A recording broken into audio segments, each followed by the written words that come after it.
Assalamualaikum warahmatullahi wabarakatuh. Perkenalkan, nama saya Sally Purnamasari dari program Studi Akuntansi semester 2 dari STIE Cirebon atau Sekolah Tinggi Ilmu Ekonomi Cirebon dengan nomor NIM 21024140. Pada kali ini saya akan memaparkan sedikit materi terkait etika profesi dan pendidikan anti korupsi dan bagaimana sih kaitan antara keduanya.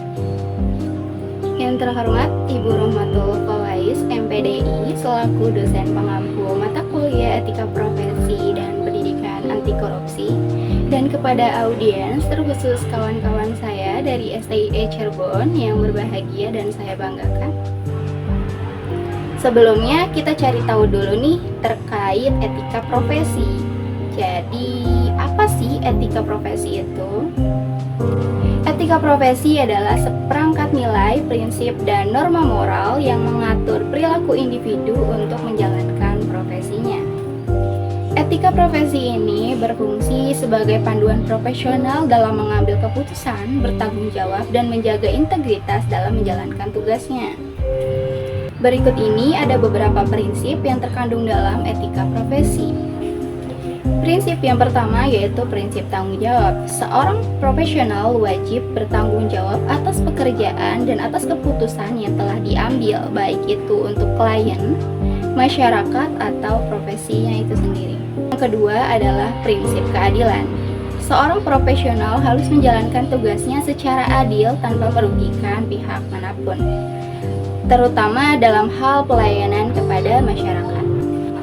Yang ketiga ada prinsip otonomi. Seorang profesional memiliki kebebasan wewenang untuk menjalankan profesinya sesuai dengan kode etik dan standar yang berlaku.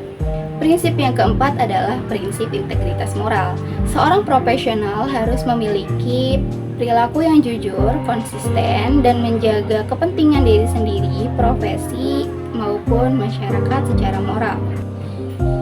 Selain itu, seorang profesional ditekankan untuk dapat menjaga kepercayaan publik, kerahasiaan klien, dan juga dapat bertanggung jawab atas keputusan yang telah diambilnya. Etika profesi dapat diintegrasikan dalam sistem pendidikan melalui beberapa strategi.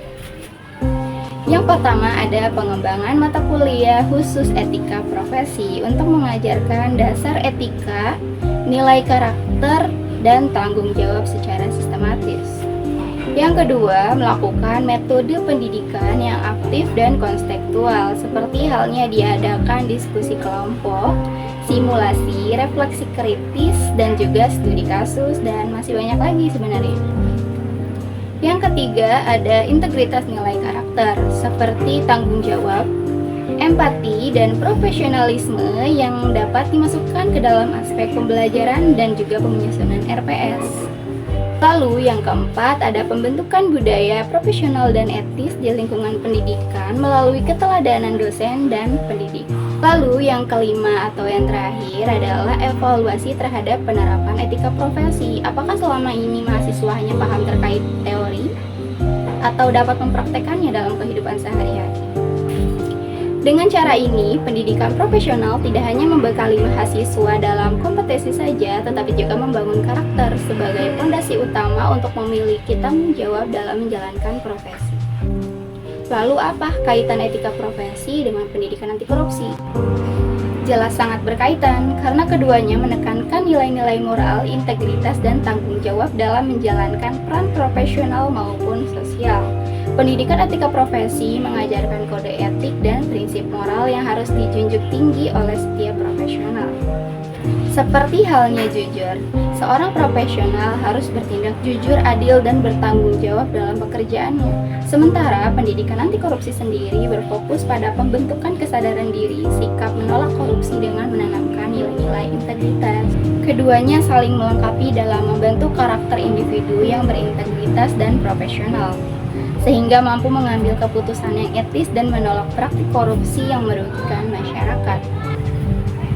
Pendidikan anti korupsi secara khusus menanamkan sikap kritis terhadap korupsi dan dampak negatifnya, sekaligus menguatkan kesadaran etika yang sudah diajarkan dalam pendidikan etika profesi. Lalu, mengapa saat ini korupsi merajalela ya? Karena lemahnya pengawasan, rendahnya transparansi, integrasi yang rendah, dan penegakan hukum yang lemah.